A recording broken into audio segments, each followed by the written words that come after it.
Sometimes life gives you a second chance when you least expect it.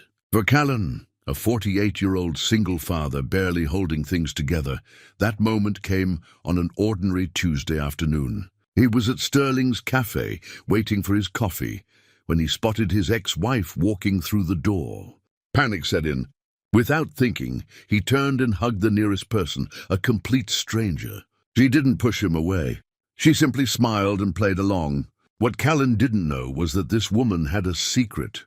Genevieve was a millionaire who chose to live quietly, blending into everyday life. Their accidental meeting would change everything for both of them. But could a moment born from desperation turn into something real?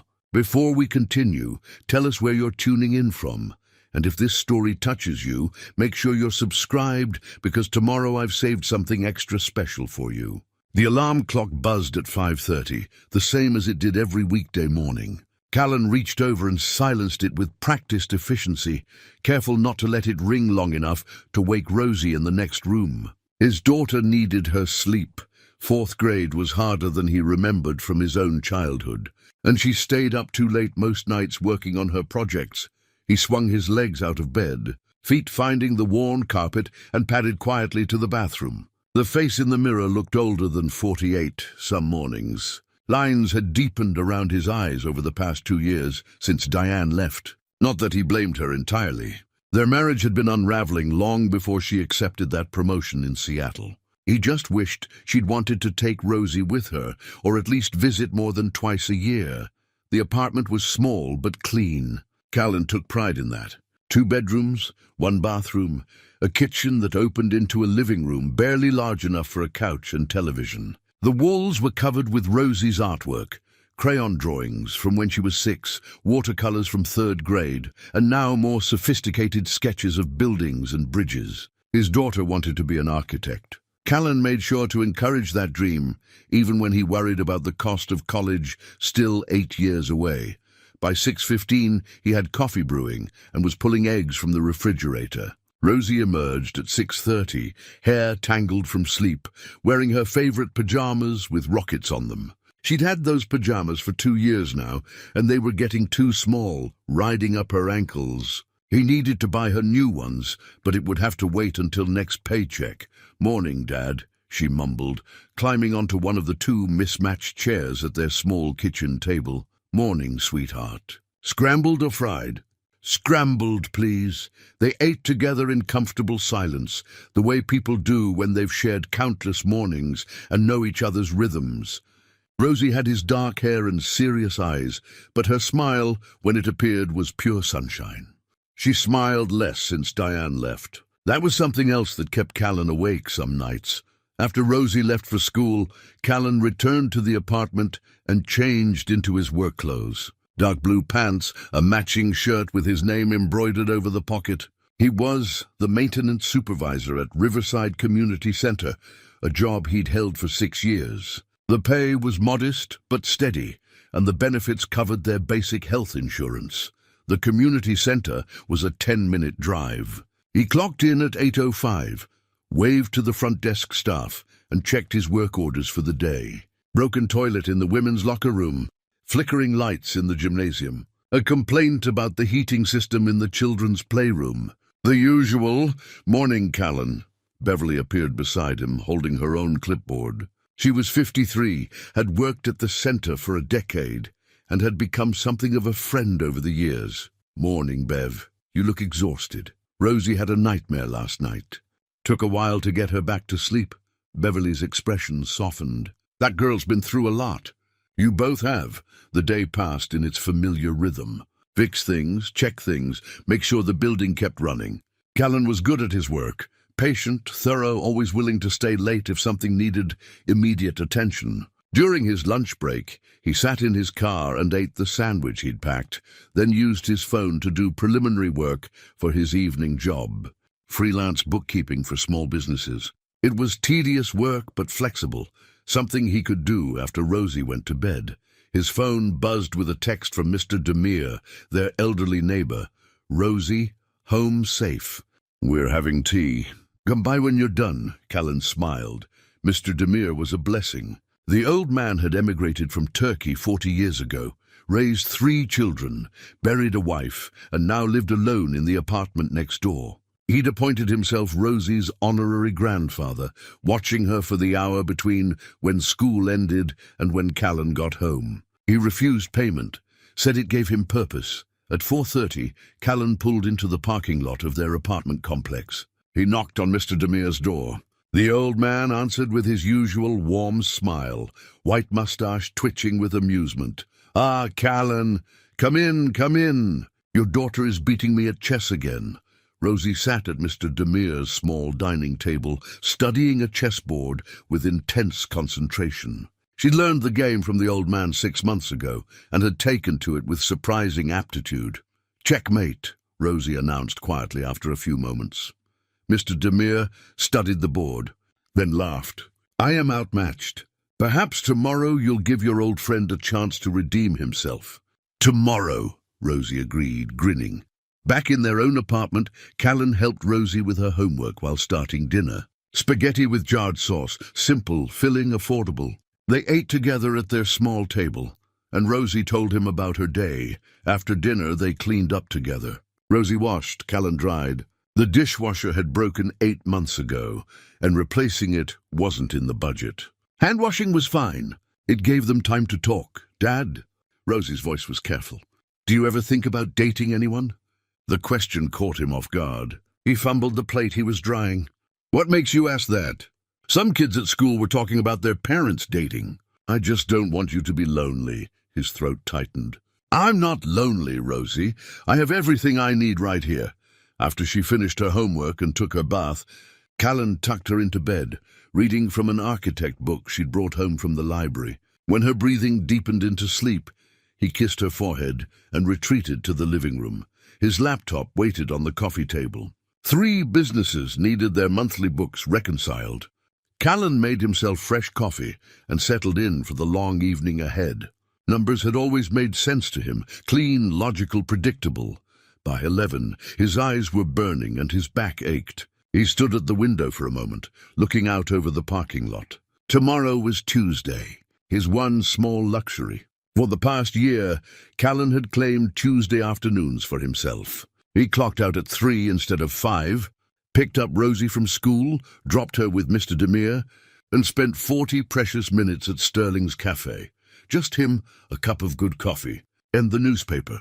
He looked forward to Tuesdays more than he cared to admit. The cafe was warm and familiar, the coffee was excellent, and for those 40 minutes, he could pretend he was just a regular person taking a break. Not a man constantly calculating pennies and stretching paychecks. Callan brushed his teeth, checked that the front door was locked, and fell into bed. His wallet sat on the nightstand, worn leather, purchased 12 years ago, stuffed with receipts and a few crumpled bills. Inside was a picture of Rosie from last year's school photo day. He looked at it every night before turning off the light. His last thought before sleep claimed him was the same one that ended most of his days. He was doing his best. He was showing up for Rosie every single day. He was keeping them afloat. Maybe that was enough. Maybe that had to be enough. Tomorrow was Tuesday. He'd have his coffee, and for 40 minutes he'd let himself just breathe. Tuesday arrived with clear skies and a crispness in the air that promised autumn was finally settling in. Callan moved through his morning routine with a lightness he couldn't quite explain. Maybe it was knowing he had his cafe time to look forward to. Maybe it was the way Rosie had hugged him extra tight that morning before heading to the bus stop. Small things, but they mattered. Work passed quickly. A clogged drain, a thermostat that needed adjusting, routine maintenance on the HVAC system. At 2:30, Beverly caught him washing his hands at the utility sink. "Leaving early today?" she asked, though she knew the answer. "Tuesday," he confirmed, "your sacred coffee time. Don't let me keep you." He changed out of his work shirt, pulled on a clean button-down he kept in his locker, and drove to Rosie's school. She was waiting by the flagpole with 2 other girls, laughing about something. When she saw his car, she waved goodbye to her friends and climbed in. "How was your day?" Callan asked as they pulled away from the curb. "Good. We're starting a unit on the solar system in science. And Mrs. Kaew said my essay about buildings was really creative." "That's wonderful." Sweetheart. He dropped her at Mr. Demere's, exchanged a few words with the old man, and drove the 6 blocks to Sterling's Cafe.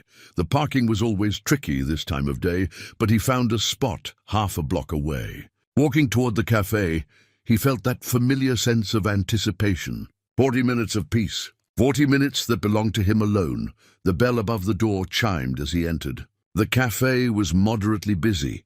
A handful of students with laptops, a couple sharing pastries, an older woman reading a book in the corner. Kendrick was behind the counter, grey hair pulled back in a ponytail, wiping down the espresso machine. "Callan!" "Right on time." "Black coffee." "You know it. Got some fresh lemon cake too if you're interested." "I'm always interested." Callan paid, left a modest tip, and took his usual table by the window. The newspaper was already waiting. Kendrick always saved him a copy. He settled in, took his first sip of coffee, and felt his shoulders drop an inch. This was what he needed. This simple moment of normalcy. He was halfway through an article about the city council's budget proposals when the bell chimed again. He didn't look up immediately, too focused on the numbers being discussed. But then he heard a laugh, bright and familiar in a way that made his stomach clench. Callan's head jerked up. There, walking through the door, was Diane, his ex-wife. She looked different than she had 2 years ago, more polished, more confident, wearing an expensive-looking coat and carrying a designer handbag that probably cost more than his monthly rent.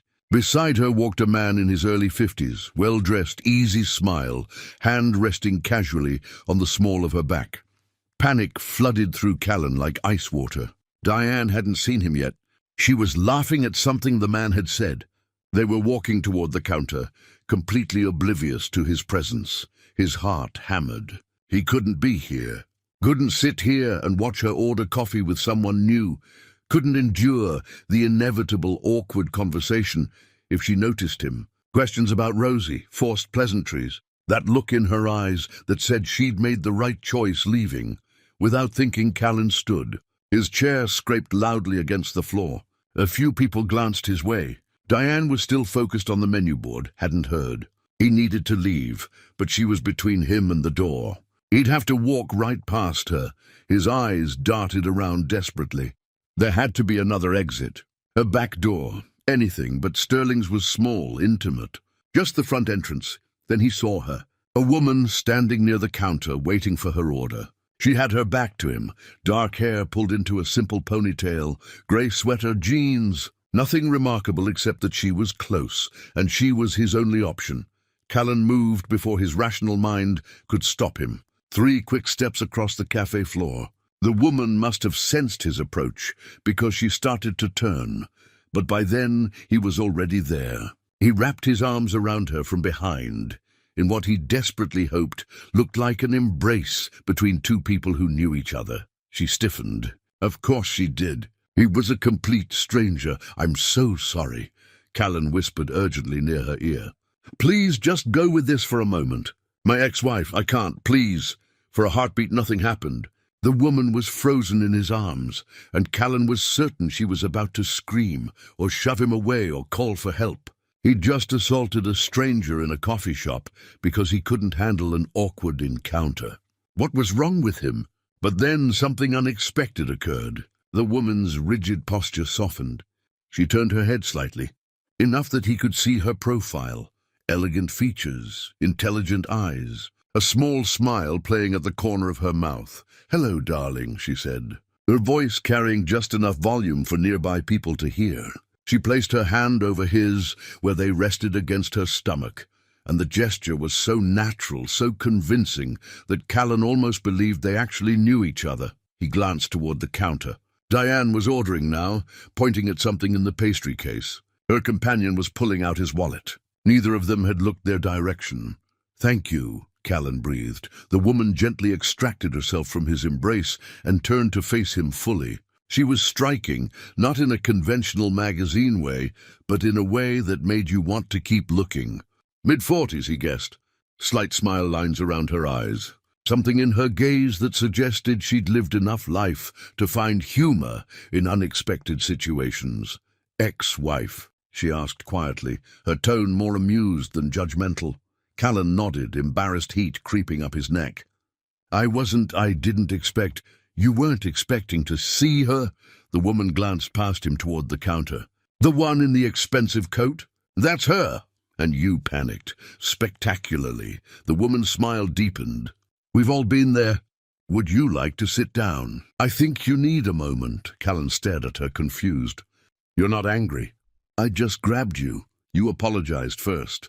And you didn't hurt me. She tilted her head slightly. Besides, you look like you might pass out. Come on. She gestured toward his table. They sat across from each other just as Diane and her companion collected their order. Diane's gaze swept across the cafe, seemed to pause on Callan for one terrible second, then moved on. She and her companion headed toward a table on the opposite side of the room. She hadn't recognized him. Or maybe she simply didn't care. You're safe, the woman said gently. She didn't see you. Callan let out a breath he hadn't realized he'd been holding. I'm sorry. I don't do things like this, like hug strangers in coffee shops, like anything remotely spontaneous or crazy. Well, the woman leaned back in her chair. There's a first time for everything. I'm Genevieve, by the way, Callan. He managed a weak smile. And I owe you everything. Kendrick appeared at their table with a mug of coffee. Your usual, Genevieve. And I threw in a croissant. You barely ate yesterday. You're too good to me. Kendrick! Genevieve accepted the mug with genuine warmth. That's what my wife says. The older man winked and retreated to the counter. Callan watched this exchange, still trying to process what had just happened. This woman, this complete stranger, had not only played along with his desperate charade, but was now sitting with him as if they were old friends. You come here often. Enough that Kendrick knows your order, he observed. Most Tuesdays. Sometimes Thursdays if the week has been particularly trying. She took a sip of her coffee, studying him over the rim of her mug. So, Callan, tell me what brings a man to such desperate measures in a quiet coffee shop on a Tuesday afternoon. He should leave. Should gather his newspaper, finish his coffee, and get back to his normal, predictable life. But something about her presence, calm, non-judgmental, genuinely curious, made him stay. It's complicated, he started. The best stories usually are. Callan found himself talking.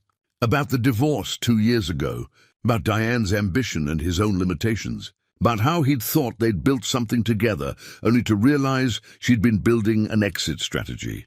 He didn't mention Rosie. That felt too private, too precious to share with a stranger. But he talked about the shock of the separation, the adjustment to single life, and how he'd carefully constructed his routines to keep himself steady. Tuesdays are mine, he explained. 40 minutes where I can just be a person, not someone's ex-husband or someone's employee. Just me, coffee, and the newspaper. Genevieve listened without interrupting, her attention complete and unhurried. When he finished, she nodded slowly. And then Past walked through the door and disrupted your sanctuary. Exactly. With a new man in tow. That too, she glanced across the cafe to where Diane sat with her companion, both of them absorbed in conversation. She looks happy. She does. Does that bother you? Callan considered the question honestly. Not the way you might think. I'm not in love with her anymore. I don't think I was for a long time before she left. But seeing her like that, so put together, so moved on, it reminds me of everything I'm not. And what are you not? Successful, wealthy, free to just start over somewhere new. He laughed without humor. I'm stuck in neutral while everyone else is speeding past. Genevieve was quiet for a moment, her fingers wrapped around her mug. When she spoke, her voice was gentle but firm. You know what I see? A man who shows up, who has routines and commitments and probably responsibilities he doesn't talk about, who works hard enough to be tired on a Tuesday afternoon. That's not stuck, Callan. That's showing up for your life. Something in her words struck deep. He looked at her, really looked at her, and wondered who this woman was, this stranger who'd let him embrace her and then offered him kindness instead of judgment. You're very understanding. For someone I just ambushed, I have experience with difficult divorces. A shadow passed across her face, there and gone in an instant. And I know what it's like to need a sanctuary. To have one place where you can just breathe. Is that why you come to Sterling's? part of it. I like the anonymity, the normalcy. No expectations, no performance. Just coffee and quiet. She smiled, and he noticed the simple silver watch on her wrist.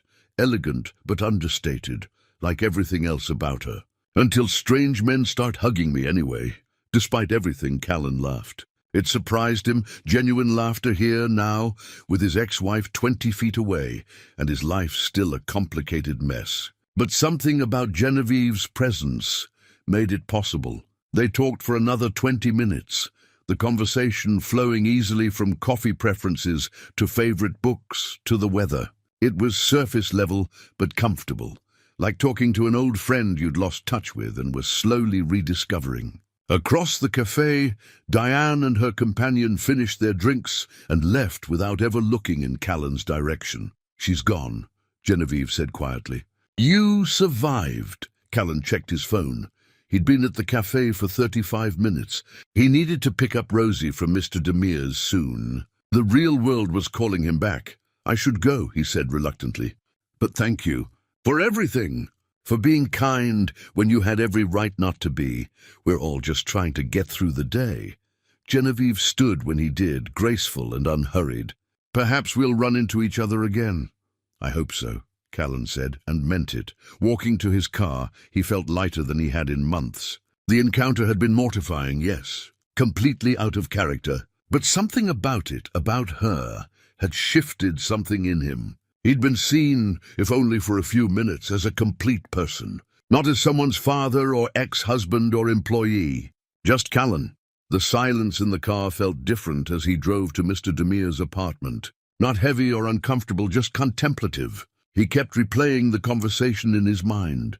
The panic, the impulse, Genevieve's unexpected grace. Her words echoed, "You're showing up for your life," was he. Most days it felt like he was just surviving, moving from one obligation to the next without ever catching his breath. But maybe there was dignity in that too. Maybe showing up day after day was its own kind of courage. When he knocked on Mr. Demire's door, Rosie answered with flour on her nose. "We made cookies," she announced. "Well, Mr. Demire made them. I mostly ate the dough. A critical role in any baking operation," the old man called from the kitchen. The apartment smelled of vanilla and butter. Callan accepted a still warm chocolate chip cookie and sat at the small table while Rosie gathered her backpack and jacket. "You seem lighter today," Mr. Demire observed. "Your Tuesday ritual went well?" "It was unexpected," Callan said carefully. "But good." "Yes, good." The old man's eyes twinkled with curiosity, but he didn't press. That was one of the things Callan appreciated about him. Mr. Demire knew when to speak and when to simply be present. Back at their own apartment, Rosie spread her homework across the kitchen table while Callan started dinner. As he chopped vegetables, his mind wandered back to Sterling's. Genevieve had been easy to talk to. Not in the forced way of people making small talk, but genuinely interested. She'd listened without judgment, without offering unwanted advice. That evening, after homework and dinner, after the dishes were washed and dried, Rosie looked at Callan with the expression she wore when working up to something important. "Dad?" Her voice was careful. "You're smiling more today." "Am I?" "Yeah, did something good happen at the cafe?" Callan considered how much to share. "I met someone. Had a nice conversation. A friend?" "Maybe. I don't know yet." Rosie studied his face, then smiled. "I think you should have more friends, Dad. You work too much. Now you sound like Mr. Demire. He's very wise," she said seriously. After Rosie was asleep, Callan sat with his laptop for bookkeeping work, but his concentration kept drifting. He thought about Genevieve's simple silver watch, the way she'd said, "We're all just trying to get through the day," as if she truly understood what that meant. Most people offered platitudes. She'd offered recognition. He wondered if she really did come to Sterling's regularly, as Kendrick's familiar greeting suggested. The thought of seeing her again brought a warmth to his chest he hadn't felt in years. The next few days passed in their usual rhythm, but something had shifted. Callan found himself looking forward to the next Tuesday with an anticipation that went beyond just his regular cafe visit. He caught himself thinking about Genevieve at odd moments, while fixing a broken door handle at work, while helping Rosie with her math homework. While lying in bed before sleep finally came, on Friday, Beverly caught him humming while fixing a leaky faucet in the staff bathroom. "You're in a good mood," she observed. "Am I not usually?" "You're usually steady, professional. This is different." She leaned against the doorframe. "Should I be worried?" "No, I just had a nice conversation with someone earlier this week. Nothing dramatic. Someone?" Callan focused on tightening a connection, not wanting to meet her eyes. "A woman. At Sterling's. It was just talking, Bev. But good talking." "Yes, good talking." Beverly was quiet for a moment, then said gently, "You know it's okay to have a life beyond work, right? You're allowed to be interested in someone.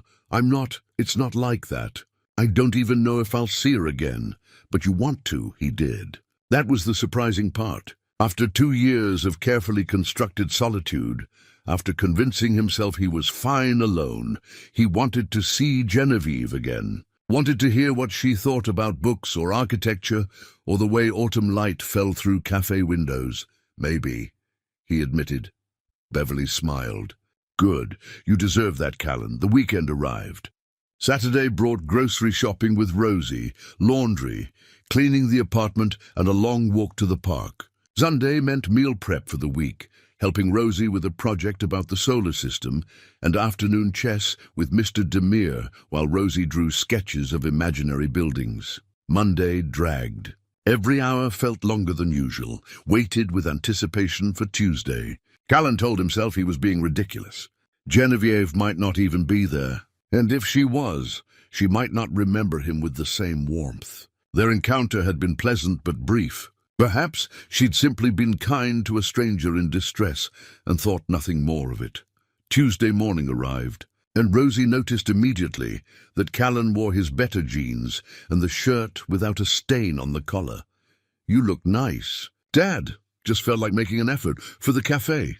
"Maybe." She grinned, delighted. "I hope your friend is there." So did he. More than he wanted to admit, even to himself. The morning at work moved with agonizing slowness. Beverly caught him checking his watch for the 3rd time in an hour. "Just go," she said, shaking her head with amusement. "You're useless today anyway. I still have an hour, and you'll spend it staring at the clock. Go pick up your daughter early. Take your time at the cafe." "Live a little, Callan." He hesitated, then made a decision that felt almost rebellious. "You're sure?" "I'm sure." "Now get out of here before I change my mind." Callan changed quickly, surprised by the flutter of nervousness in his stomach. He was 48 years old, a grown man with a daughter and responsibilities. Getting anxious about maybe seeing someone at a coffee shop was absurd. At Rosie's school, she was surprised when he appeared at pick-up early. "Is everything okay?" she asked, climbing into the car. "Everything's fine. I just got done early today." She studied his face, then smiled knowingly. "You're going to the cafe?" "I am. And you're hoping she's there. When did you get so perceptive?" "I've always been perceptive. You just don't usually give me anything interesting to perceive."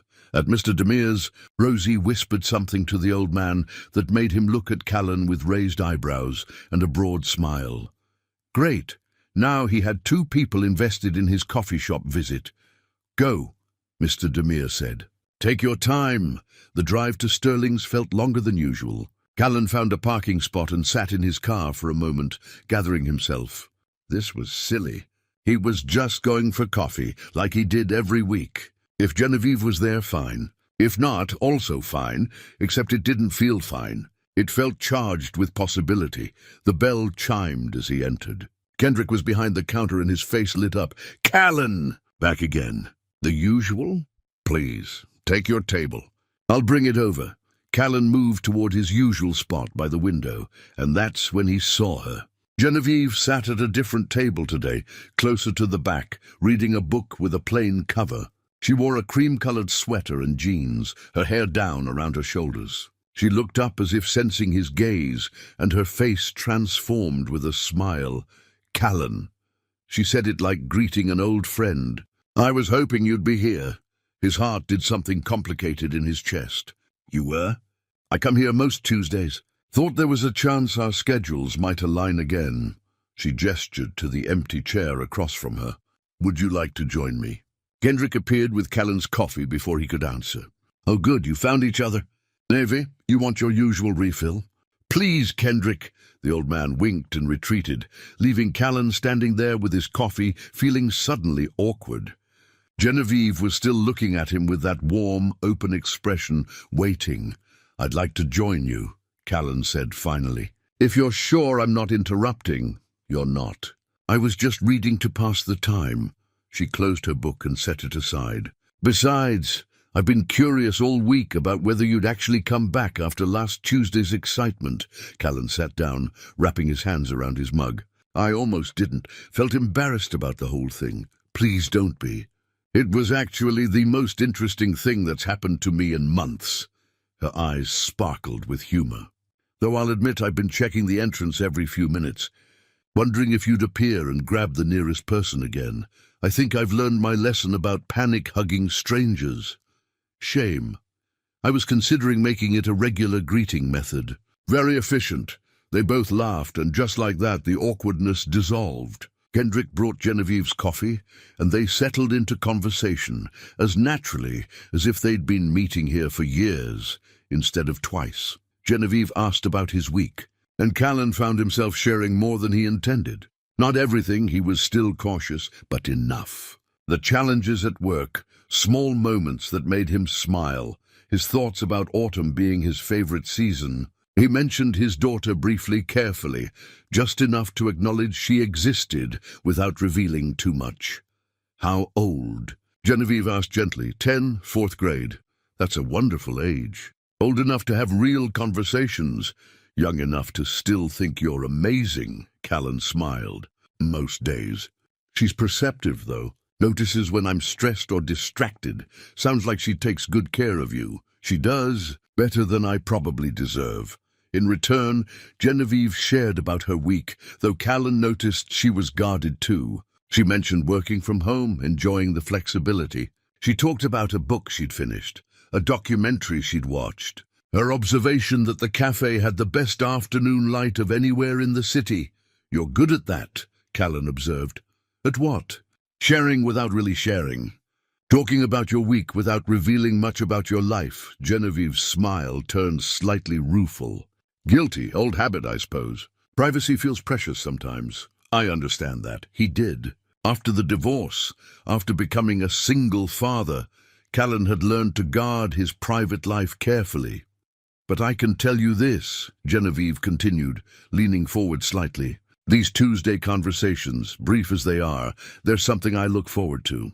It's nice to talk to someone without expectations or agendas. Just two people having coffee. Exactly. The 40 minutes passed too quickly. Callan found himself checking his phone reluctantly, knowing he needed to get back to Rosie. You have to go, Genevieve said, noticing. I do. But He paused, gathering courage.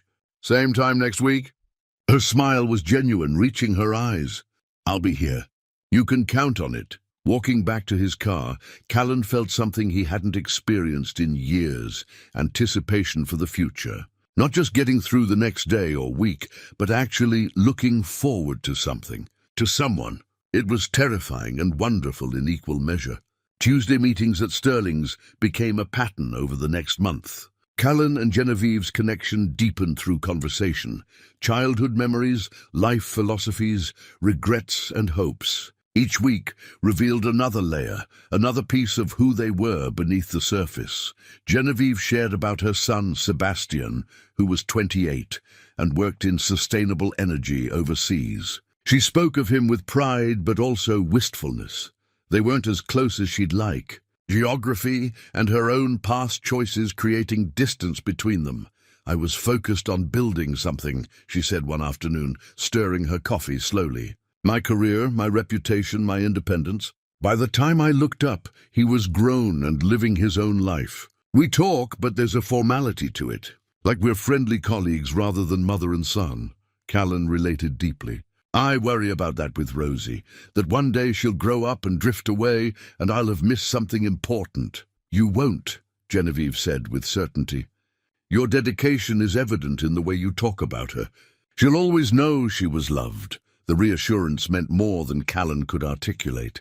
As October deepened into November, their conversations grew more personal. Genevieve mentioned her divorce, a marriage that had ended 5 years ago when her husband couldn't reconcile her success with his own sense of masculinity. He wanted me to be smaller, she said simply, to apologize for achieving things, to defer to him in public. I couldn't do that. You shouldn't have to, Callan said firmly. No, but it cost me my marriage and for a while my son's respect. Sebastian thought I chose work over family. She looked out the window, her expression distant. Maybe I did for a time.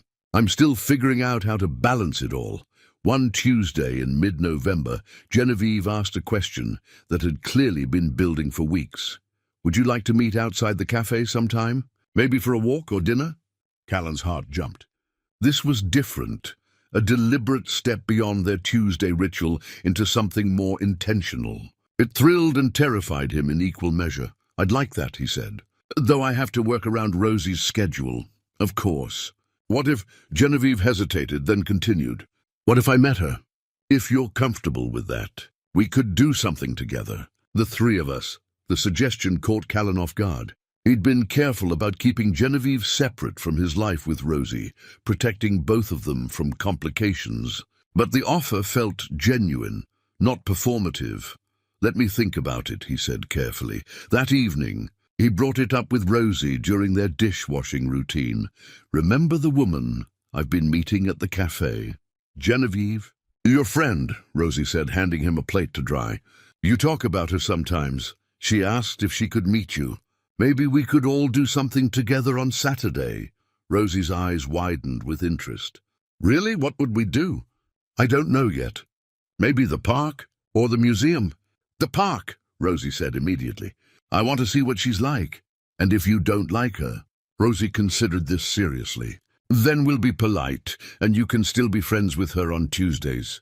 But Dad, I think I will like her. You smile when you talk about her. Saturday arrived with clear skies and cool air. Callan was nervous in a way he hadn't been since his first date with Diane decades ago. He'd suggested the park near the river. Neutral ground, open space, easy to leave if things became awkward. Genevieve arrived exactly on time, wearing casual clothes and carrying a small wrapped package. She approached them with a warm smile, her attention immediately focusing on Rosie.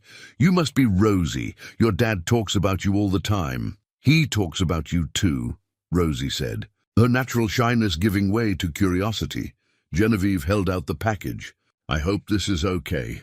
Your dad mentioned you're interested in architecture, and I found something I thought you might like. Rosie unwrapped it carefully, a sketchbook with a leather cover and a set of quality drawing pencils. Her face lit up with genuine delight. These are amazing. Thank you. I noticed you like drawing buildings, Genevieve said. These pencils are good for detail work, for capturing the way light hits structures. Callan was touched by the thoughtfulness, by the fact that Genevieve had been paying attention to things he'd mentioned in passing weeks ago. They spent the afternoon walking the park trails, feeding ducks at the pond, and sitting on benches while Rosie sketched. Genevieve engaged with Rosie genuinely, asking real questions, listening to the answers, never talking down to her. She asked about Rosie's favorite buildings, her dreams of designing bridges someday, her concerns about math class. Math is the language of architecture, Genevieve said. Every beautiful building is really just elegant mathematics made visible. Rosie absorbed this perspective with visible excitement. Later, while Rosie played on the climbing structure nearby, Genevieve turned to Callan on the bench. She's remarkable, wise and kind. You've done a wonderful job with her. Callan's throat tightened. I'm just trying not to mess her up. That's what all good parents think. Genevieve reached over and took his hand, the first time they'd touched since that initial embrace in the cafe. The contact sent warmth through him. But I can see it, Callan. The care you put into every decision, the way you show up for her. She's lucky to have you. The words landed deep in a place that had been hungry for validation. His hand stayed in hers, neither of them pulling away. When they parted ways that afternoon, Rosie hugged Genevieve goodbye, a spontaneous gesture that seemed to surprise and move the older woman. In the car, Rosie was animated. I really like her, Dad. She's special. Yes, Callan agreed softly. She is. That evening he received a text from Genevieve. "Thank you for sharing your afternoon and your daughter. Both are treasures." He responded, "Thank you for seeing us." Lying in bed that night, Callan acknowledged what he'd been avoiding for weeks. He was falling for her. The thought both excited and terrified him. He was still a man with 2 jobs, limited resources, a complicated past. What could he really offer someone like Genevieve? Someone who seemed so composed, so together, so far beyond his everyday struggles. But when he closed his eyes, he could still feel the warmth of her hand in his, and that feeling was worth holding on to, at least for now. The weeks that followed brought a shift in their relationship. They saw each other more frequently now, not just Tuesdays, but occasional weekend afternoons, phone calls in the evening after Rosie went to bed, text messages that made Callan smile at unexpected moments during his workday. Callan introduced Genevieve to his world. She met Beverly at the community center, charming her with questions about the work they did there. She joined them for a walk through his neighborhood, admiring the small gardens people maintained, the sense of community that existed despite modest means. She seemed genuinely interested in his life, asking questions that showed she was paying attention, but Callan occasionally noticed things that didn't quite fit. Her clothes were simple but clearly high quality when you looked closely. She casually mentioned traveling to Portugal last year, visiting museums in Paris. Once, discussing coffee, she referenced a rare Ethiopian blend he'd never heard of. Small details that suggested a life larger than the one she presented. One evening in early December, Genevieve invited Callan to her home for dinner. The invitation felt significant, a crossing of a threshold they'd been approaching for weeks. "Just dinner," she said. "Nothing fancy. But I'd like you to see where I live." Callan arrived with flowers, not expensive, but chosen carefully from a local shop. He'd agonized over the gesture, wanting to be thoughtful without seeming like he was trying too hard. Genevieve lived in a nice neighborhood, nicer than his, certainly, but not ostentatious. Her home was a modest condo in a building with understated elegance. She greeted him at the door with a warm smile, wearing jeans and a soft sweater, looking relaxed and lovely. Inside, the space was decorated tastefully, personal but not cluttered. Books lined one wall. Art hung in thoughtful places. Originals, Callan suspected, though he knew little about such things. Everything spoke of someone with means, but also restraint. "This is beautiful," he said honestly. "Thank you. It's home." She took the flowers with genuine pleasure. "These are lovely. Let me put them in water while you get comfortable." She'd cooked a simple meal, roasted chicken, vegetables, crusty bread from a local bakery. They ate at her small dining table by candlelight, and the intimacy of it, the quiet domesticity, felt both wonderful and slightly overwhelming. Over dinner, their conversation turned deeper. Genevieve asked about his marriage, what had gone wrong. Callan found himself sharing things he rarely spoke about, how he'd felt inadequate as Diane's career advanced, how he'd struggled with feeling left behind, how the divorce had confirmed his deepest fear that he wasn't enough. "That's not failure," Genevieve said softly. "That's 2 people growing in different directions. It happens. Easy to say when you're the one who grew. I grew alone," she countered. "Success without someone to share it with is just another kind of loneliness." After dinner, they moved to her couch with coffee. The apartment was quiet around them, intimate in a way that made Callan acutely aware of every breath, every small distance between them. "Can I ask you something?" he ventured. "Anything. What do you do? For work, I mean. You've mentioned working from home, but you've never said what that actually is." Genevieve was quiet for a long moment, her coffee cup held between her hands. When she spoke, there was careful weighing in her tone. "I run a company. Several, actually. Consulting, mostly. It's complicated and not very interesting." The answer was vague, deliberately so. Callan noticed but didn't press. Everyone had things they preferred to keep private. Must be successful if it lets you work from home on your own schedule. "I've been fortunate," she said simply. The conversation moved on, but something lingered, a sense of information withheld, of stories not yet told.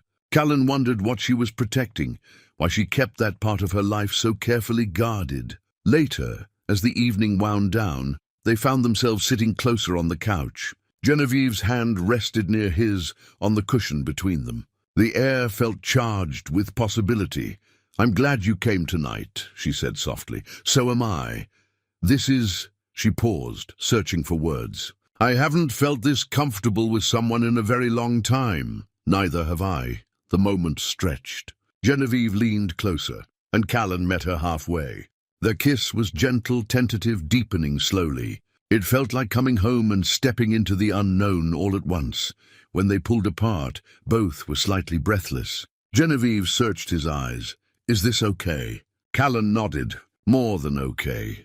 They sat together for another hour, talking quietly, sharing small kisses, building something new between them. When Callan finally left, reluctantly, knowing he needed to get home before Rosie woke and found him gone, he drove through the quiet streets feeling like a different person than the man who'd arrived. Everything had changed. They'd crossed from friendship into something more, and there was no going back now. The next day, Beverly noticed immediately. "You're glowing." "I'm not glowing. You absolutely are." "Things went well with your lady friend?" Callan couldn't suppress his smile. "Yes, very well. Good for you." Beverly squeezed his shoulder. "You deserve happiness, Callan. Don't let fear stop you from reaching for it." That evening, Mr. Demure made similar observations when Callan picked up. "Rosie, you look like a man who's found something worth holding." "On to," the old man said with a knowing smile. "Maybe I have. Then don't let it go. Life is too short for hesitation." That night, after Rosie was asleep, Callan sat by his bedroom window, looking out at the parking lot. His worn leather wallet sat on the nightstand, the same one he'd carried for 12 years, stuffed with receipts and responsibility. Inside was a picture of Rosie, and now, added just this evening, a napkin from Sterling's Cafe that Genevieve had written her phone number on weeks ago, even though he already had it saved in his phone. Small treasures, marking the life he'd built and the new life beginning to unfold. He was a man with limited means, yes, but he was also a man who showed up, who loved his daughter, who'd somehow found connection with a remarkable woman despite all the reasons it shouldn't work. Maybe that was enough. Maybe he was enough. For the first time in years, Callan allowed himself to believe it might be true. He'd fallen in love with her. That was the truth he couldn't escape. But how could love bridge such an impossible divide? The rest of Sunday passed in a fog. Rosie noticed his mood immediately when he picked her up from Mr. Demure's. "Did you and Genevieve have a fight?" she asked quietly in the car. "Something like that. Are you going to fix it?" Callan glanced at his daughter, her young face so serious, so hopeful. "I don't know if I can, sweetheart." "Why not?" How could he explain to a 10-year-old that sometimes differences weren't just about preferences or personalities, but about entire worlds that didn't overlap? That sometimes caring about someone wasn't enough? "It's complicated," he said finally. That night, after Rosie was in bed, Callan sat at his laptop but couldn't focus on bookkeeping. Instead, he found himself searching for more information about Genevieve Ashford. Article after article painted a picture of an extraordinary woman, brilliant, driven, successful beyond measure. And there he was, a maintenance supervisor barely making ends meet. The contrast was laughable. What had he been thinking? That they could build something real despite the chasm between their lives? That love somehow negated the fundamental differences in their circumstances? He looked at his wallet on the table, worn leather, 12 years old, held together by habit and necessity. It represented everything about his life, practical, limited. Making do Genevieve's world was different, limitless, full of possibilities. He couldn't even imagine the distance between them had always been there. He'd just been too caught up in the warmth of her presence to see it clearly. Now with the truth exposed, he couldn't unsee it. Every conversation they'd had, every moment they'd shared, all of it recontextualized by the knowledge of who she really was. She'd called it wanting to be seen as just a person. But maybe that was the privilege of the wealthy, getting to choose when to reveal themselves, when to step back into their real lives. Callan closed his laptop and went to bed, but sleep was elusive. His mind replayed their argument, her tears, the hurt in her voice when she'd left. Part of him wanted to call her, to apologize, to find a way forward. But a larger part, the part that had learned through divorce and hardship to protect himself, held back. It better to end it now than to keep building something that would inevitably collapse. Under the weight of their differences, 2 months into their relationship, Callan and Genevieve were navigating the territory of becoming a couple. They were careful around Rosie, but his daughter was clearly attached to Genevieve now, asking when they'd see her next, including her in drawings of People I Love. One Saturday morning, Callan took Rosie to the library for research on her school project about renewable energy. While Rosie browsed the science section, Callan wandered toward the periodicals, thinking he might find something useful for her. A business magazine caught his eye. The cover featured a striking woman in a tailored suit standing against a city skyline. He did a double-take, his heart stopping mid-beat. It was Genevieve. The headline read, "Genevieve Ashford, the tech mogul who disappeared. Inside, her quiet return to philanthropy." Callan's hands trembled as he pulled the magazine from the rack. He found a chair and sank into it, opening to the featured article. His eyes scanned the pages, each sentence landing like a physical blow. Genevieve Ashford, founder and CEO of Ashford Ventures. Net worth estimated at $800 million.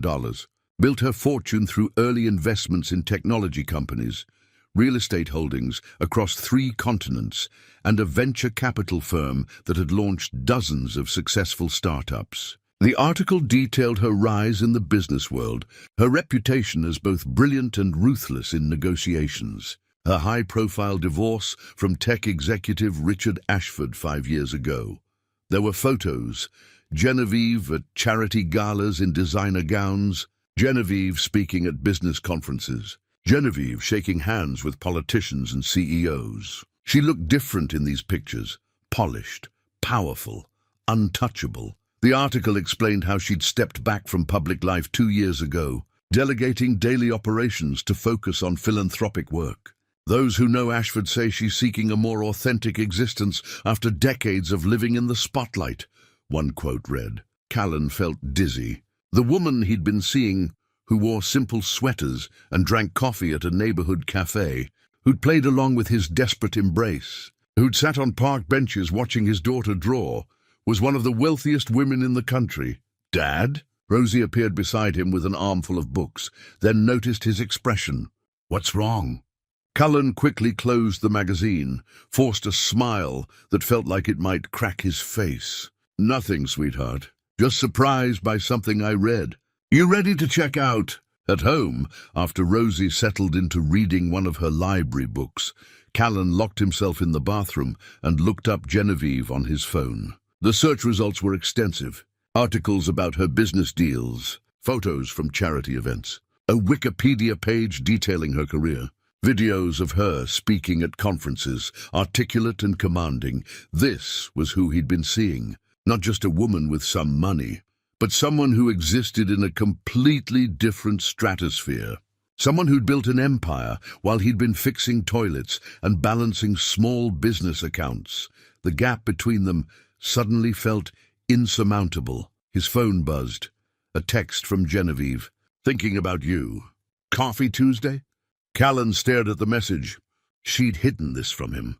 For 2 months, she'd let him believe she was just a regular person, someone in his league. Had she been laughing at him? Was this some kind of experiment? See how the working-class single father lives. His hands shook as he typed, "Why didn't you tell me?" 3 dots appeared, disappeared, appeared again. "Then tell you what? About who you are, what you're worth, everything." A long pause. "Then can we talk in person, please?" Callan looked at Rosie through the bathroom door, absorbed in her book. "Tomorrow. We need to talk." They arranged to meet the next morning while Rosie was with Mr. Demir. Callan barely slept that night, his mind churning through everything. The easy conversations, the simple dinners, her interest in his modest life. Had any of it been real? Sunday morning, Genevieve arrived at his apartment. She looked tired, worried, nothing like the powerful executive in those magazine photos. She stood in his small living room, and for the first time, Callan saw the space through different eyes. How cramped it was, how worn the furniture, how limited everything must seem to someone who probably had homes in multiple cities. "I saw the magazine," he said, without preamble. "The article about you. About Ashford Ventures and your $800 million. Genevieve's face went pale. "Callan, why didn't you tell me?" 2 months, Genevieve. 2 months of letting me think you were just—" He gestured helplessly. "Just a normal person. I am a normal person. You're a billionaire. I have money. That doesn't define who I am, doesn't it?" Callan's voice rose despite his effort to stay calm. "You live in a world I can't even imagine. You've probably spent more on a single dinner than I make in a month. And you let me sit there talking about my struggles like what? Like it was entertaining. That's not fair." Genevieve's eyes filled with tears. "I didn't tell you because I wanted you to know me. Just me, not my money or my reputation or my past. When was the last time someone saw me as just a person, Callan? When was the last time someone wanted to spend time with me because they enjoyed my company, not because of what I could do for them? So this was what? Some kind of authenticity experiment? Slumming it with the working class? Don't," her voice broke, "don't reduce this to that. What we have, what we've built, it's real. How can it be real when it's based on a lie? I never lied to you. You hid the truth. That's the same thing." Genevieve wiped at her eyes. "I was going to tell you. I was waiting for the right time, when we were more established, when I knew you—" She stopped. "When you knew I what? When I knew you wouldn't run. When I knew this—" She gestured between them. "When I knew this mattered enough that you'd stay." Callan laughed bitterly. "Well, you miscalculated. Because all I can think about right now is how I've been completely out of my depth this entire time. I can't compete with your world, Genevieve. I can't give you the life you're used to.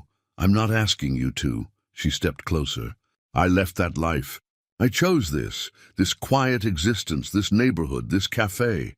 I chose simplicity because everything else was hollow. And then I met you, and for the first time in years, something felt real. You felt real, but I'm not real to you. I'm just a reminder of some life you think you want, but will never actually fit into." The words hung between them, cruel and final. Genevieve stared at him, hurt written across her face. "If that's what you think of me, of us, then maybe you're right." Her voice was quiet now, defeated. "Maybe I was wrong about everything." She turned toward the door, then paused. "For what it's worth, my feelings were real, are real. But I understand if you need time." After she left, Callan stood in his small apartment, surrounded by everything that defined his life. Rosie's drawings on the walls, his worn furniture, the wallet on the table with its frayed edges. He felt the weight of inadequacy crushing down on him. Everything he wasn't, everything he couldn't provide, everything that separated him from someone like Genevieve Ashford. He'd fallen in love with her. That was the truth he couldn't escape. But how could love bridge such an impossible divide? A week passed with no contact between Callan and Genevieve. Each day felt heavier than the last. Callan moved through his routines mechanically. Work, parenting, bookkeeping. But the lightness that had characterized the past few months was gone. Rosie noticed everything. She asked about Genevieve constantly at first, then less frequently when Callan's answers remained vague and evasive. Finally, she stopped asking, but the disappointment in her eyes was worse than the questions. At work, Beverly cornered him in the supply closet on Thursday. "What happened?" she demanded. "You look miserable." Callan explained about the magazine, the revelation, the impossible gap between their worlds. Beverly listened, then shook her head slowly. "So she has money. Does that change who she is?" "It changes everything, does it? Or are you just scared?" The question stung because it hit too close to truth. "I'm realistic, Bev. We come from different worlds.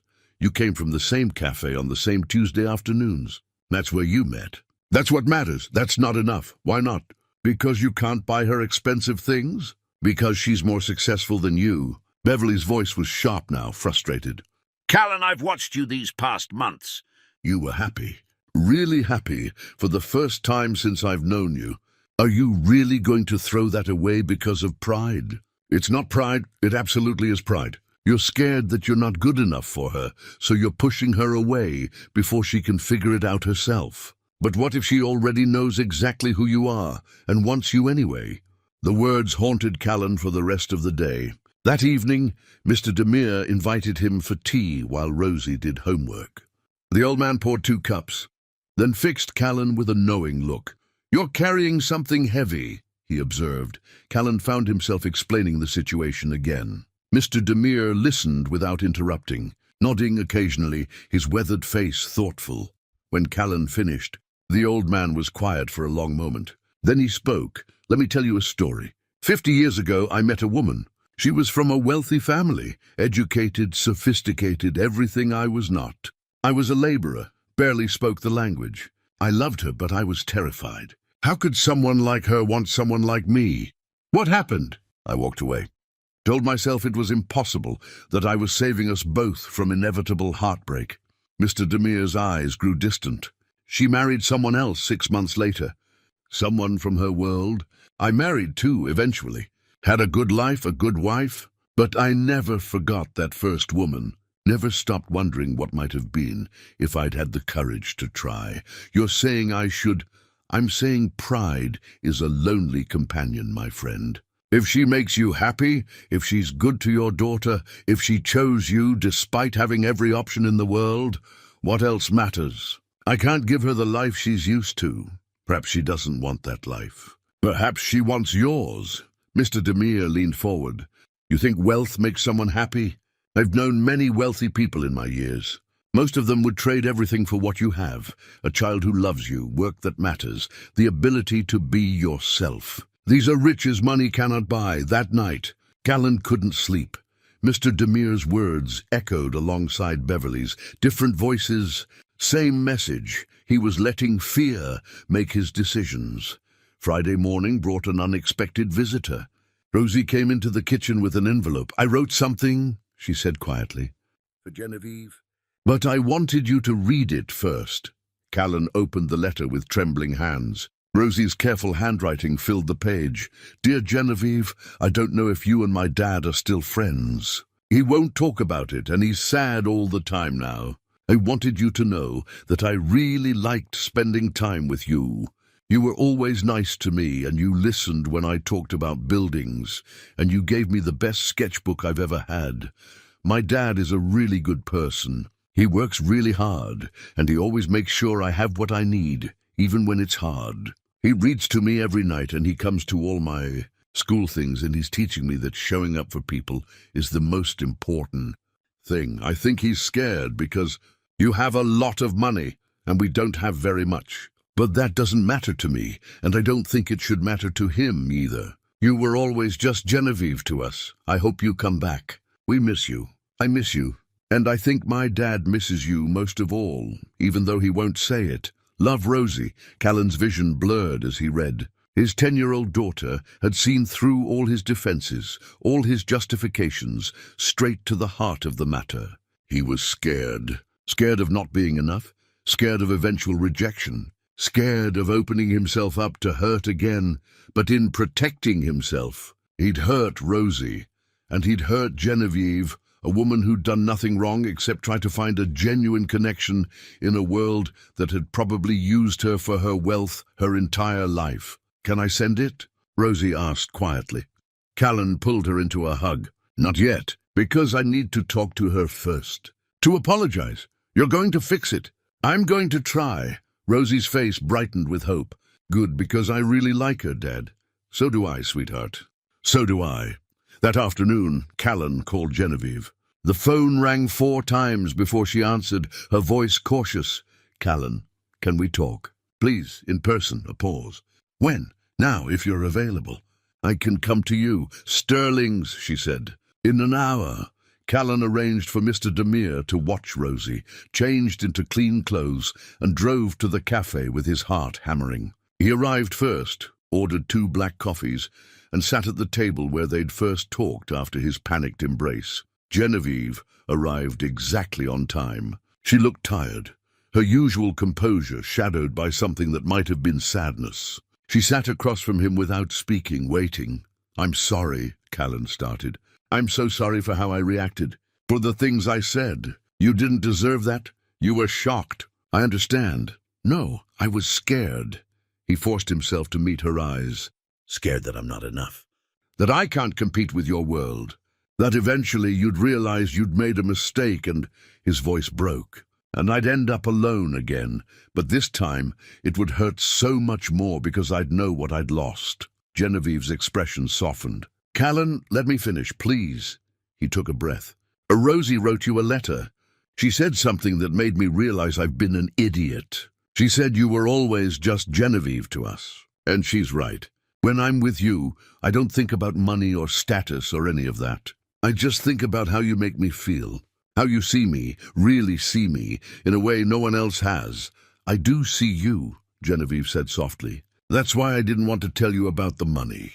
I was afraid you'd stop being yourself around me. That everything would change. It did change. But not because of you. Because of me and my own insecurities." He reached across the table, and she met him halfway, their hands clasping. "I've spent so long feeling like I'm not enough. Not enough for Diane, not enough for Rosie, not enough for life. And then you came along and made me feel like maybe I was. But when I found out who you really are, all those old fears came rushing back. You are enough," Genevieve said firmly. "You're more than enough. Do you think I've spent the last 2 months pretending? Do you think I chose Tuesday afternoons at this cafe because I was bored? I chose you, Callan. Not your wallet, not your status. You. The man who panicked and hugged a stranger. The man who talks about his daughter with such love, it makes my heart ache. The man who shows up every single day for the people who matter to him. But I can't give you the life. I don't want that life." Her grip on his hands tightened. "I had that life. It was empty. All the success, all the money, all the power, and I was lonely, desperately, crushingly lonely. I came back here, to this city, to this neighborhood, because I was looking for something real. And then I found you." Callan's throat tightened with emotion. "I'm in love with you. That's the terrifying truth. I'm in love with you, and I don't know how to navigate the gap between our worlds, but I want to try, if you'll let me. If you still want me." Genevieve's eyes filled with tears. "I'm in love with you too. I have been for weeks. And there is no gap, Callan. Just two people who found each other. Everything else is just details we'll figure out together." She stood, pulling him up with her, and they embraced in the middle of Sterling's cafe, the place where everything had started with panic and desperation and an impossible hug. Now they held each other with certainty, with choice, with love. Gendrick appeared beside them with fresh coffee.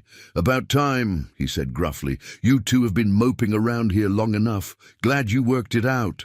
They laughed through their tears, sitting back down, hands still clasped across the table. "So where do we go from here?" Callan asked. "Forward," Genevieve said simply. "Together. We'll figure out the rest as we go. What about the money, the different worlds? We'll navigate it, with honesty this time, full honesty. I'll tell you about my work, my life, all of it. And we'll figure out how to blend our worlds in a way that works for both of us, for all three of us, including Rosie." Callan nodded, feeling something settle in his chest. Not certainty. Life didn't offer that. But hope. Real, tangible hope. That maybe, despite everything, they could build something lasting. "Rosie wants to send you her letter," he said. "I'd love to read it. She misses you. We both do. I missed you too. So much." Genevieve smiled through her tears. "What are you doing tomorrow?" "Nothing that can't be rearranged." "Good. Come to my place. The real one. I want to show you everything, who I really am, what my life looks like, no more hiding. And if it's too much, it won't be. But if it is, we'll figure it out. Together." The word settled between them like a promise. Together. Not him alone, struggling to measure up. Not her alone, hiding who she was. Together, building something new from honesty and love, and the courage to try. Saturday morning arrived with clear winter skies. Callan woke early, nervous in a way that had nothing to do with fear, and everything to do with stepping fully into this new reality. Genevieve had sent him an address the night before, Not the modest condo where they'd had dinner, but somewhere outside the city. Over breakfast, he explained to Rosie where they were going. Genevieve wants to show us her real home, the place where she actually lives. Rosie's eyes widened. Is it going to be really big? Probably. She has a lot of money, sweetheart, more than we ever will. That's something we need to understand and be okay with. I don't care about her money, Dad. I care that she's nice to us, that she makes you happy. Out of the mouths of children, simple wisdom that cut through all his complicated anxieties. They drove for 40 minutes, leaving the city behind. The GPS led them to a gated entrance with an intercom.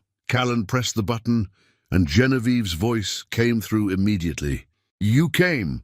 We did. I'm so glad. Come on up. The gates opened, revealing a long driveway lined with trees. As they rounded a curve, the house came into view, and Callan felt his breath catch. It wasn't ostentatious or showy, nothing like the mansions he'd seen in movies. But it was undeniably grand, stone and glass, nestled into landscaped grounds, with gardens visible even in winter's dormancy. Wow, Rosie breathed from the back seat. Yeah, Callan agreed quietly. Wow. Genevieve was waiting at the front door, wearing jeans and a simple sweater, looking nervous in a way he'd never seen her before. She was letting them see her, all of her, and the vulnerability in that gesture moved him deeply. This is me, she said as they approached. The part I've been hiding. I understand if it's too much. Callan took her hand. Show us. Inside, the house was beautiful but lived in. Expensive furniture mixed with personal touches, books everywhere, photographs on tables, art that looked chosen for meaning rather than investment value. It was clearly the home of someone wealthy, but it was also unmistakably a home. Genevieve gave them a tour. A library that made Rosie gasp with delight. Floor-to-ceiling shelves filled with books. A kitchen that was both professional-grade and cozy. A living room with windows overlooking gardens and woods beyond. Guest rooms, an office where Genevieve worked, a sunroom filled with plants. You can borrow any books you want, Genevieve told Rosie, who was still mesmerized by the library. Any time. Consider them yours to explore. Rosie looked at her father for permission. Callan nodded, and his daughter disappeared into the stacks with reverent excitement. Alone for a moment, Genevieve turned to Callan. What are you thinking? I'm thinking this is your real life, and I'm trying to figure out where someone like me fits into it. Right here. She gestured around them. This house has been empty except for me for 2 years. Do you know how lonely that is? How meaningless all of this feels without someone to share it with. But what do I bring to this? You have everything. I have things, Callan. I don't have you. I don't have what you and Rosie have. That bond, that love, that sense of family. I don't have someone who sees me as just Genevieve, not Genevieve Ashford with her billions. You bring yourself. That's everything. They stood in her beautiful empty house, and Callan saw it clearly for the first time. Wealth didn't equal happiness. Success didn't equal fulfillment. She had built an empire but still needed the same things everyone needed: connection, love, purpose beyond acquisition. I'm still scared, he admitted. Scared I'll disappoint you, that I'm not sophisticated enough or educated enough or... Stop. Genevieve cupped his face in her hands. I've dated plenty of sophisticated, educated men. They bored me or tried to control me or wanted me for what I could do for their careers. You're the first person in years who wanted to know what I thought about coffee and autumn leaves and the best time of day for quiet contemplation. You're the first person who made me laugh without trying to impress me. You're the first person who felt real. Rosie emerged from the library holding a book about famous architects. Can I really borrow this? It's yours, Genevieve said. Keep it. They spent the rest of the morning together. Genevieve showed them the grounds, the gardens she was planning for spring, the small pond where ducks nested, the trail through the woods she walked when she needed to think. She talked about her work honestly now, the companies she'd built, the investments she'd made, the foundation she was planning to launch that would support single parents in need. I want your input on that, she told Callan as they walked. You understand that world better than I ever could. What actually helps? What's just good intentions that miss the mark? You want my advice? I want your partnership. Not just in us, but in making this work matter. Your experience has value, Callan, real value. The offer wasn't charity, it was respect, recognition that what he knew, what he'd lived, had worth beyond a paycheck. Over lunch, simple sandwiches Genevieve had prepared, they talked about logistics, how to blend their lives, whether Callan and Rosie would eventually spend time here, or if Genevieve would continue splitting time between properties.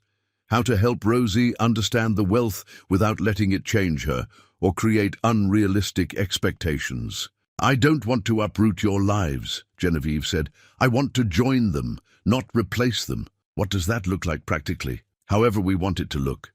There's no rule book for this, Callan. We write our own story. As afternoon faded toward evening, Callan realized something profound. The gap he'd feared, the impossible distance between their worlds, wasn't actually that wide. They both wanted the same things: love, connection, purpose, a life that mattered. She just happened to have more money than he could imagine, but that was just a detail, not a definition. Several weeks passed as Callan and Genevieve navigated their relationship with new honesty. They established boundaries and routines that respected both their worlds. Genevieve became more present in Callan and Rosie's everyday life: school events, weekend activities, quiet evenings at their apartment. She was careful not to overstep, but her care was evident in countless small ways. The complications came, as they always did, from the practical realities of their different circumstances. Callan's car broke down on a Tuesday morning. The transmission, a repair that would cost $1,500 he didn't have. He called Beverly, explained he'd be late to work, and started calculating bus schedules while his stomach churned with stress.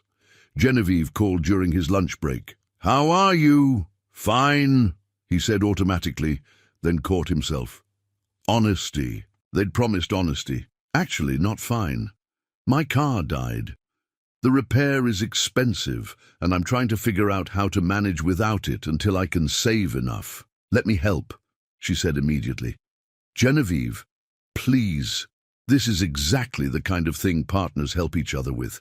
Let me cover the repair. I can't just take money from you." "Why not?" The question was so simple, but Callan had no good answer. Just pride and old wounds and the voice in his head that said, accepting help meant admitting failure, because "I need to handle my own problems," he said.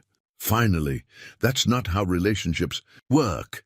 Genevieve's voice was patient but firm. "We're supposed to support each other. If you were sick, would you let me help? If Rosie needed something, would you accept assistance? That's different." "How? How is this different?" They argued for 20 minutes, their first real argument since reconciling.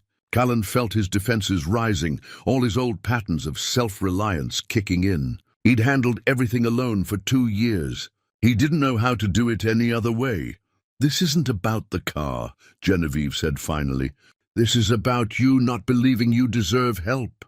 About you thinking that accepting anything from me diminishes you somehow. Maybe it does. Then that's something you need to work through. Because I can't be in a relationship where you wall yourself off every time life gets difficult. That's not partnership. That's isolation with occasional visits." The words stung because they were true. Callan hung up feeling shaken, angry at himself more than her. That evening he sat with Mr. Demir over tea, explaining the argument. "My father was like you," the old man said. "Proud, independent. He worked himself into an early grave, refusing help from anyone. When he died, we found money hidden in his walls, savings he'd never touched, never told anyone about, because asking for help or accepting it felt like failure." "What's your point?" "My point is that pride killed him. Not literally, but it robbed him of years he could have had if he'd just learned to accept love and support from the people who cared about him." Mr. Demir leaned forward. "You're repeating his mistakes, Callan. This woman loves you. She wants to help. Why is that so threatening?" Callan had no answer. He went home and lay awake that night, wrestling with himself. His father had been the same way, working multiple jobs, never asking for help, wearing his independence like armor. Callan had watched him age prematurely from stress, watched him miss family moments because he was always working, always proving he could handle everything alone. Was he really going to do the same thing? Teach Rosie that accepting help was weakness, that love came with the condition that you never needed anything from anyone. The next morning he called Genevieve. "I'm sorry, you were right. This isn't about the car. I know. I don't know how to accept help. I don't know how to be in a relationship where I'm not the one providing everything. It makes me feel like less of a man." Yes, that's programming, Callan. Old messages that don't serve you anymore. Real strength isn't refusing help. It's knowing when to accept it. It's being vulnerable enough to let someone care for you. They agreed on a compromise. She'd lend him the money for the repair, and he'd pay it back over time. Not because he had to, but because he needed to for his own sense of dignity. Genevieve accepted this, understanding it was about more than money. But the conversation had opened something larger between them. Trust. The willingness to be vulnerable. The acceptance that partnership meant interdependence, not just two independent people existing in parallel. A week later, Genevieve took another step. She invited Callan to her home for dinner and presented him with something, a key to this house, she said. "I'm not asking you to move in, not yet, but I want you to know you always have a place here. Both of you, this isn't just my home anymore. It's ours if you want it to be." Callan took the key, feeling its weight in his palm. It was symbolic of so much more than access to a building. It was trust, commitment, a future being offered. "I love you," he said, the words feeling inadequate for everything he felt. "I need you to know that. I love you, and I'm learning, slowly, to accept that you love me too. I do love you. So much." Genevieve's eyes shone with emotion. "We're figuring this out together. That's all we can do." They embraced in her beautiful, no longer empty house, and Callan felt something shift in his chest. Not the dissolution of fear that would take time, but the beginning of acceptance. He could be loved despite his limitations. He could accept help without losing himself. He could build a life with this woman that honored both their worlds.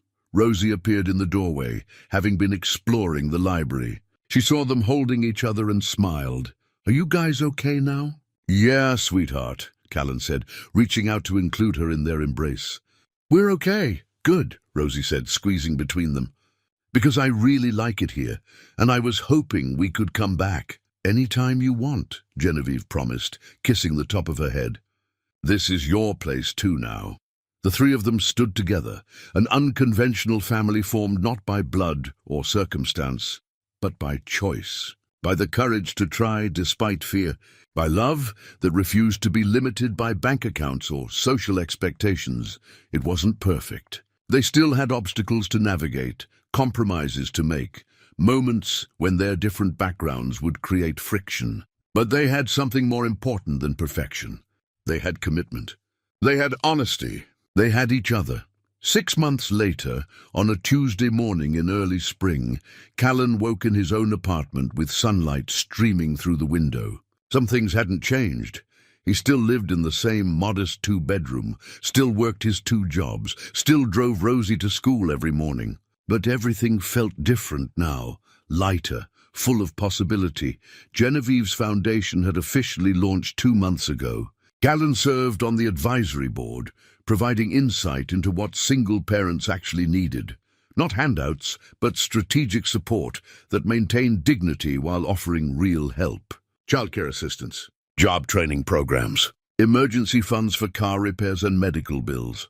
The things that made the difference between surviving and thriving. Working alongside Genevieve, he discovered something unexpected. His experience had value beyond his paycheck. The struggles he'd faced, the solutions he'd found, the reality he knew so well, all of it mattered. His voice carried weight in those boardroom meetings, not despite his background, but because of it. The foundation had already helped 43 families in the local area. 43 parents who now had a little more breathing room, a little more hope. Callan thought about them often, remembered being in their position. and felt grateful he could help create something meaningful. On Tuesday afternoons, he still went to Sterling's cafe, but now Genevieve went with him, and sometimes Rosie joined them after school. Their table by the window had become a regular fixture. Kendrick always had their orders ready, always smiled at the sight of them together. Today, though, was just the two of them. Rosie was on a field trip with her class, exploring a local architecture firm, an opportunity Genevieve had quietly arranged through her connections, though she'd insisted Rosie earn the spot through her excellent project work. "How does it feel?" Genevieve asked, stirring her coffee. 6 months since we almost threw it all away, like a lifetime ago. And also like yesterday. Callan reached across the table for her hand. "I'm glad we fought through it. Through my stubborn pride and fear." "Our stubborn pride and fear," she corrected gently. "I wasn't exactly forthcoming from the start. We both had to learn how to be honest." They sat in comfortable silence, watching people pass on the sidewalk. Spring was painting the city green again. Trees budding, flowers appearing in window boxes, the world renewing itself. "I've been thinking," Genevieve said, "about the future, about what comes next for us." Callan's heart quickened, but not with fear, with anticipation. "Sebastian is coming to visit next month," she continued. "He wants to meet you and Rosie. Says it's time he got to know the people who've made his mother happy again." "I'd like that. And I've been wondering," no pressure, just thinking out loud, "whether you and Rosie might want to spend more time at the house. Not moving in necessarily, but maybe staying over on weekends, making it feel more like a shared space rather than just somewhere you visit." Callan considered this carefully. 6 months ago, the suggestion would have terrified him. Now it felt like a natural progression. "I think Rosie would love that. The library alone is worth it," he smiled. "And I would too, as long as we keep this place, keep our own space. Of course. I'm not trying to erase your life, Callan. I'm trying to join it, I know. And I'm learning to let you." They finished their coffee and walked to his car, hands clasped. The spring air was cool but promising warmth. Everything felt full of potential. Not the naive optimism of new love, but the steady confidence of love that had been tested and survived. That evening, the three of them had dinner together at Genevieve's house. Rosie showed them her latest architectural sketches, increasingly sophisticated designs that reflected her growing understanding of form and function. Genevieve offered thoughtful feedback, pointing out where the engineering would need support, where the aesthetics could be refined. Callan watched them together and felt his chest swell with gratitude. This strange, unexpected family they'd built, it worked. Not perfectly, not without effort, but it worked. After Rosie went to bed in the guest room that had quietly become her room at Genevieve's house, Callan and Genevieve sat on the back patio, wrapped in blankets against the cool evening air. "Thank you," Callan said. "For what?" "For being patient with me. For not giving up when I pushed you away. For seeing something in me worth staying for. Thank you for letting me in. For taking the risk. For teaching me that real connection doesn't require perfection, just honesty and commitment." They sat together under the stars, two people from different worlds, who'd found common ground in an embrace born of panic and desperation at a coffee shop on an ordinary Tuesday. That moment had changed everything, not because it was grand or dramatic, but because it was real. Sometimes life did give you a second chance when you least expected it. Sometimes a moment of pure instinct opened doors you'd never imagined walking through. Sometimes the courage to be vulnerable, to accept love despite your fears, to build something new from broken pieces. Sometimes that courage was rewarded with joy. Callan had learned that showing up wasn't just about fulfilling obligations. It was about being present for the moments that mattered, even when they scared you. Especially when they scared you. He'd shown up for Rosie every day of her life. He'd shown up for his work, his responsibilities, his commitments. And finally, he'd shown up for love, messy, complicated, beautiful love with a woman who saw him completely and chose him anyway. In his pocket, he carried his old wallet, worn leather, 12 years old, holding Rosie's photo and now a picture of the three of them together. Simple treasures marking a life well lived, Not because it was perfect or wealthy, but because it was real, and that, in the end, was the richest thing of all.